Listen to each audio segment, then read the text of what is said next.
नमस्कार मित्रांनो, मी सुबोध मयुरे. आजच्या आपल्या मुद्द्याच्या गोष्टीमध्ये आपलं स्वागत. IPLचा 18वा हंगाम खेळला जातोय. प्रत्येक सामन्याची घराघरांमधून चर्चाही होते. पण आपल्याला IPLचा पहिला हंगाम आठवतो. 2007 साली आपण T20 विश्वचषक जिंकून आल्यानंतर IPLचा पहिला हंगाम खेळला गेला होता. IPLची सुरुवात झाली होती. खरं तर T20 या प्रकाराला BCCIचा भारतीय क्रिकेट नियामक मंडळाचा सुरुवातीला विरोध होता. पण हा विरोध आपण T20 वर्ल्ड कप जो जिंकला होता पहिल्यांदा दक्षिण आफ्रिकेत केला गेलेला, त्यानंतर मावळला आणि IPL सारखी एक मोठी स्पर्धा सुरू करण्यात आली. त्यामागे अर्थात ललित मोदी आणि तेव्हाचे भारतीय क्रिकेट नियामक मंडळातील पदाधिकाऱ्यांचा खूप मोठा सहभाग होता. तो पहिला 2008 साली पहिला IPLच्या हंगामाचा अंतिम सामना खेळला गेला होता नवी मुंबईतील DY पाटील स्टेडियमवर आणि तो सामना खेळला गेला होता चेन्नई सुपर किंग्स आणि राजस्थान रॉयल्स संघाच्या दरम्यान. अर्थात त्यानंतर चेन्नई सुपर किंग्सनी चांगली कामगिरी केली, 5 अजिंक्यपदं पटकावली. पण राजस्थान रॉयल्सला त्या पहिल्या हंगामातील अजिंक्यपदावरच आजपर्यंत समाधान मानावं लागलंय. CSKच्या त्या चेन्नईच्या संघामध्ये जे इतर खेळाडू होते त्यातला एकच खेळाडू अजूनही खेळताना दिसतोय, तो म्हणजे महेंद्रसिंग धोनी. तर त्यांचा तेव्हाचा प्रतिस्पर्धी राजस्थान रॉयल्सच्या संघामध्ये इतर खेळाडू सर्व निवृत्त झाले आहेत, पण एक खेळाडू अजूनही खेळतोय, तो म्हणजे रवींद्र जाडेजा. आज जरी तो CSKचा भाग असला तरी तेव्हा तो राजस्थान रॉयल्सच्या संघाचा भाग होता. आज 18व्या हंगामात त्या अंतिम सामन्याची आठवण करण्याचं कारण नेमकं हेच की या 18व्या हंगामात या दोन्ही संघांचं अस्तित्व संपुष्टात आलंय. 9 सामने जवळपास दोन्ही संघांनी खेळले आणि या 9 सामन्यानंतर केवळ 2च सामने ते जिंकू शकले आहेत. त्यामुळे दोन्ही संघ तळाशी आहेत आणि आता प्ले ऑफमध्ये किंवा अंतिम सामन्यात पोहोचण्याची शक्यता जवळपास संपुष्टात आली आहे, धूसर झालेली आहे. पण एकीकडे तेव्हाचे ते 2 अंतिम सामन्यातले संघ ज्यांनी त्यानंतर चांगली कामगिरी केली, आज त्यांचं अस्तित्व जरी संपुष्टात आलेलं असलं तरी या दोन्ही संघातील 2 खेळाडूंनी मात्र सर्व क्रिकेट रसिकांचं, खास करून जाणकारांचं लक्ष आपल्याकडे वेधून घेतलंय. त्यातला एक आहे चेन्नई सुपर किंग्सच्या संघातील मूळचा मुंबईकर 17 वर्षाचा आयुष म्हात्रे. तर दुसरा आहे राजस्थान रॉयल्सकडनं याच हंगामात ज्यांनी पदार्पण केलंय, तो म्हणजे डावखुरा सलामीचा फलंदाज वैभव सूर्यवंशी. तोही केवळ 14 वर्षाचा आहे.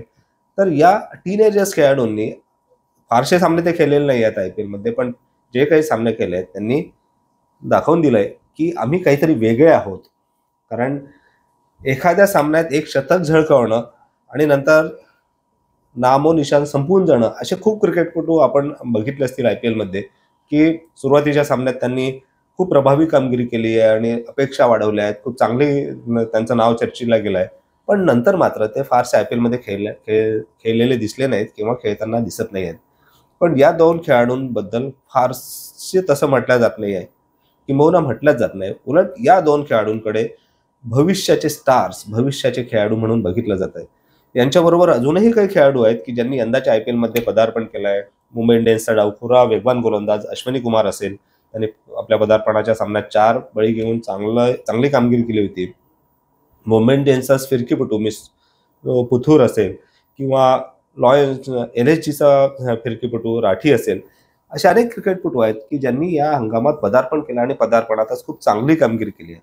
पण आयुष आणि वैभव हे 2 क्रिकेटपटू वेगळे का वाटतात? कारण त्यांच्याकडे असलेलं स्किल सेट, त्यांच्याकडे असलेलं टेम्परामेंट, त्यांच्याकडे असलेली मॅच्युरिटी, असं म्हटलं जातं की हे दोघंही खेळाडू आज अंडर 19 वर्षाखालील भारताच्या संघाकडून खेळलेले आहेत, चांगली कामगिरी केलेली आहेत. उद्या ते भारताकडनं 19 वर्षाखालील विश्वचषक स्पर्धेतही खेळतील. पण या दोन्ही खेळाडूंकडे जी परिपक्वता आहे, जी मॅच्युरिटी आहे, ती त्यांच्यापेक्षा 10 वर्ष मोठे असलेल्या किंवा जास्त अनुभव असलेल्या खेळाडूंइतकी आहे. आणि तोच त्यांचा मला वाटते USP आहे. त्यांचं टेम्परामेंट असो, स्किल सेट असो, परिस्थितीनुसार स्वतःला मोल्ड करून खेळण्याची त्यांची हातोटी असो, या सगळ्या बाजू त्यांच्याकडून जातात. पण इथे प्रकर्षाने एक गोष्ट मला जाणवते की प्रत्येक खेळाडूच्या आयुष्यात चढ उतार येत असतात. तसेच चढ उतार आयुषच्या बाबतीत पण आले होते. मुंबईकडनं त्यांनी खूप चांगली वयोगटातल्या क्रिकेटमध्ये कामगिरी केली होती. पण 1 वर्षांपूर्वी म्हणजे गेल्या वर्षी एप्रिल-मे महिन्यात BCCIच्या नॅशनल क्रिकेट अकॅडमीचा जो कॅम्प असतो, प्रशिक्षण शिबिर असते, की ज्या शिबिरात देशभरातून काही क्रिकेटपटूंची निवड केली जाते देशांतर्गत वयोगटातील क्रिकेटच्या कामगिरीवरून आणि त्यानंतर त्यांना प्रशिक्षण दिलं जाते. तर असाच एक कॅम्प बेंगलोरमध्ये आयोजित करण्यात आला होता. 30 खेळाडूंची देशभरातून निवड केली गेली होती आणि तो कॅम्प होता भारताच्या 19 वर्षाखालील संभाव्य संघाचा त्यांची तयारी करून घेण्याच्या दृष्टीने. पण त्या प्रशिक्षण शिबिरासाठी आयुष म्हात्रेची निवड झाली नव्हती आणि अर्थात निवड झाली नसल्यामुळे तो निराश झाला होता, हताश झाला होता. कारण भारताकडून 19 वर्षाखालील संघातून खेळण्याची आपली संधी हुकली की काय असं त्याला वाटत होतं. पण त्यानंतर त्याच्या प्रशिक्षकांनी त्याच्यावर मेहनत घेतली, त्याला पाठबळ दिलं, कॉन्फिडन्स दिलं. ज्या काही उणिवा असतील त्याच्यावर काम करून तो अधिक सक्षमपणे तयार झाला. त्यानंतर मुंबईनं खास करून मुंबई क्रिकेट संघटनेच्या प्रशिक्षकांनी निवड करताना खास करून त्याच्यातलं नैपुण्य ओळखलं आणि हा मोठ्या स्तरावर जाणारा खेळाडू आहे, मोठ्या स्तरावर खेळू शकणारा खेळाडू आहे असं त्यांनी ओळखून त्याला संधी दिली. खरं तर तो तेव्हा केवळ 16 वर्षाचा खेळाडू होता. म्हणजे मुंबईकडून 19 वर्षाखालील स्पर्धेत तो खेळणार होता. त्याची निवडही झाली होती. नेतृत्वही त्यांनी मला वाटतं एका सामन्यात केलं होतं.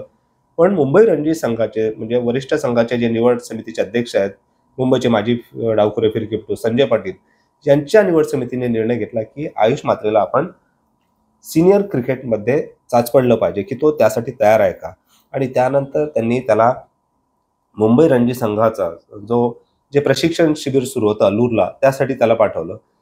तिथे जी KSCAची कर्नाटक क्रिकेट संघटनेची एक स्पर्धा होती तिमय्या चषक म्हणून, त्या स्पर्धेत त्याला खेळवण्याचा निर्णय घेतला.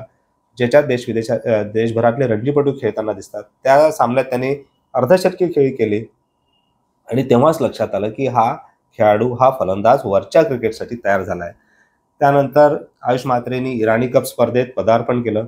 तिथे त्यांनी फारशा धावा केल्या नव्हत्या. पण तिथे लक्षात आलं की हा खेळाडू आपल्याला रणजी हंगामात कामाचा असू शकतो. त्यानंतर त्यांनी रणजी पदार्पण केलं. जवळपास 6-7 सामन्यात त्यांनी 500 धावा केल्या. प्रथम श्रेणीच्या सामन्यात 9 सामन्यात 500च्या जवळपास धावा केल्या, 2 शतकं केली. त्यानंतर लिस्ट ए क्रिकेट म्हणजे देशांतर्गत विजय हजारेची स्पर्धा असते आपली 50 षटकांची, त्यामध्ये त्यांनी 450च्या जवळपास धावा केल्या, 2 शतकं केले.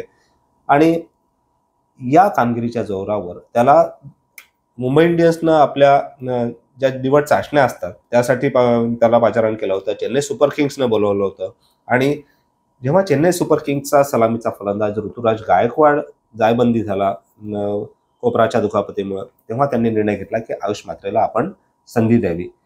तर आयुष म्हात्रेचा हा जो प्रवास होता, सांगण्याचा उद्देश हाच की गेल्या वर्षी तो चाचपडत होता, प्रशिक्षण शिबिरासाठी निवड झाली नाही म्हणून त्याला वाईट वाटत होतं, हताश झाला होता.